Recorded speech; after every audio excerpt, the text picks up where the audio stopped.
If it is useful to you, let me share a brief real-life example that for me vividly illustrate the words, "On my honor, I will do my duty to God," as boys offered kindness and compassion to a fellow scout. I was born with spina bifida, which is a birth defect that affects the spine. He's had quite a few surgeries. You know, we would do things in the hopes that it would improve his quality of life. As we looked at his scouting situation, the idea of taking him hiking, backpacking, and backcountry camping was a little bit daunting.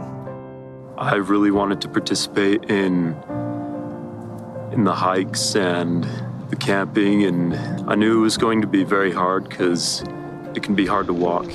Hang in there, Mitch.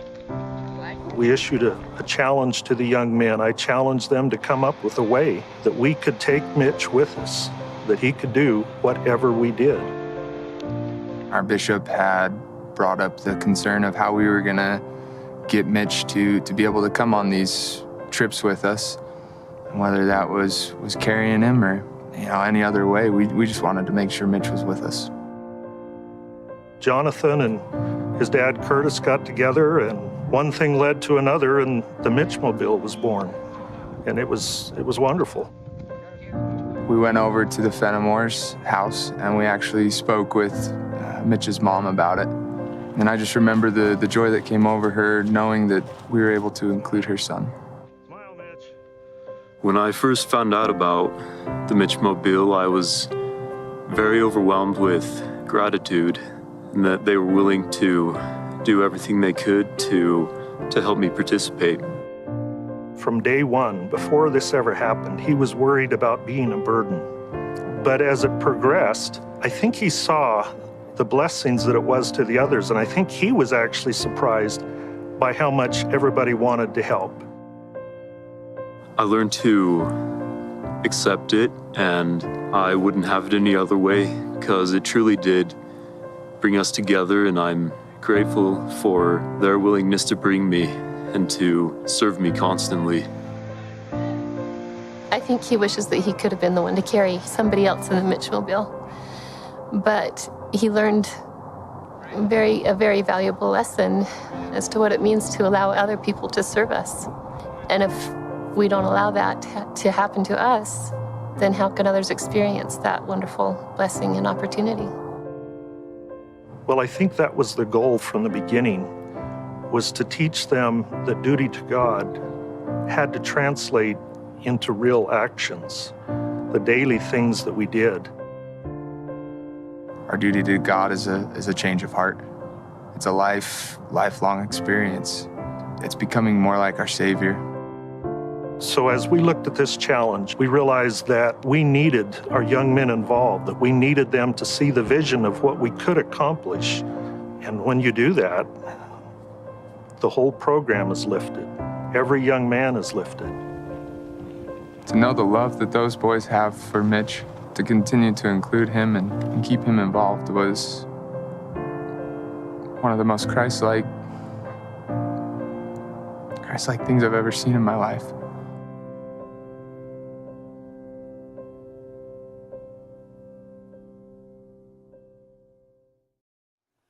I'd like you to meet the original cast.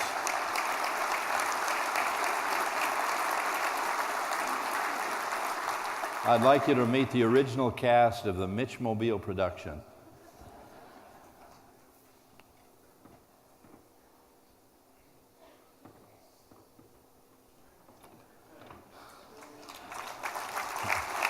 That's great. Okay. Thanks. Thank you. That's good.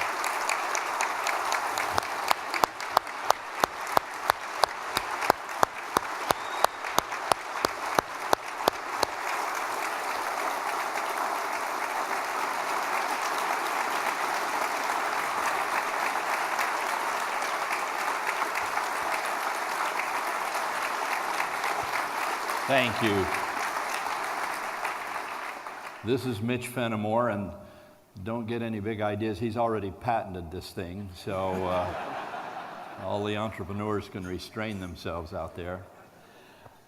Mitch and Jonathan, it was his Eagle project, Jonathan Knudsen, whose project it was to create this in the first place. You saw him on the screen. And friend and colleague from that troop, Sean Barnes, who is from Bountiful. All three of these young men are from the same troop originally, obviously. And now the point that I'd kind of like to make is that it was not just duty to God then, coming on a decade ago, but they are still participating in their duty to God. Mitch is currently serving on his mission in Salt Lake City in the Family History Mission, and Sean is serving here in San Diego locally, and Jonathan is just back from Brussels. All three continuing to show their duty to God. I'd invite these three to just say a word to this congregation about this lifelong commitment to your Father in heaven. Mitch, do you want to say a word?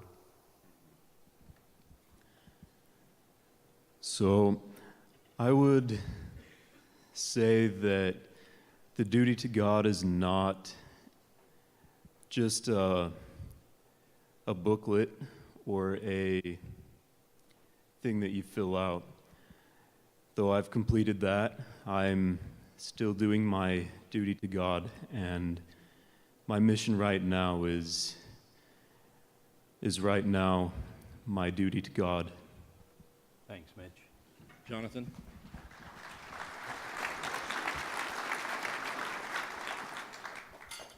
As Mitch said, it's not just that booklet. It is continuing on through the rest of your life. It is a lifelong work. And one of the greatest opportunities I had, as Elder Holland mentioned, is I was able to serve a mission for the Church of Jesus Christ of Latter-day Saints in the Belgium, Netherlands mission, able to share the gospel of Jesus Christ with the wonderful people over there. And it's just a wonderful experience to be able to continue on and help people realize that there is a duty to God and that we're able to share that message with everyone. Thanks, Jonathan. Sean? As I'm here serving my mission in San Diego, not only helping people come closer to Christ and to God, but duty to God to me is truly through the people we serve as well, not just God, but lifelong service to our friends and our neighbors and even those that we meet on the street. Thanks, Sean.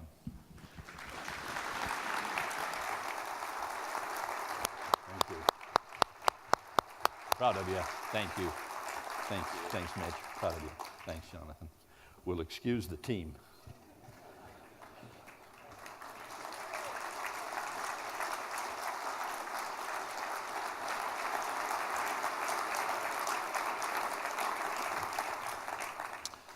A wonderful little visual reminder of how long-lasting what you do for young men will remain, and how much we hope and pray that it will continue in their lives.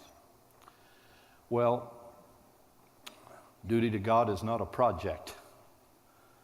It's not an event. It's not an item on a list of requirements. It is not simply a catchy slogan. There's no box that one can check to indicate that he is now fully and completely succeeded in his duty to God.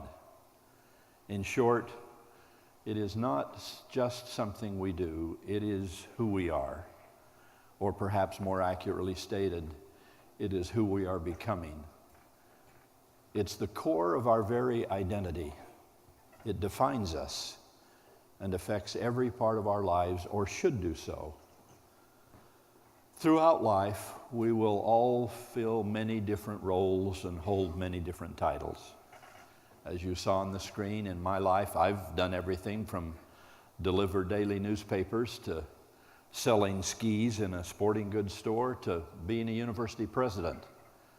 But through it all, I would like to think that the one thing that has always been constant in my life has been my love of God and the duty that I feel toward Him. That sense of duty has deepened over the years, growing as my blessings and greater understanding of God's goodness has also grown. The debt I feel I owe him is not something I can turn on or off or see as a matter of convenience. It's not a cloak that I put on Sunday morning and take off Sunday night. It is always with me, and I pray it always will be. Our duty to God should never be at the mercy of or compromised by anything else that confronts us.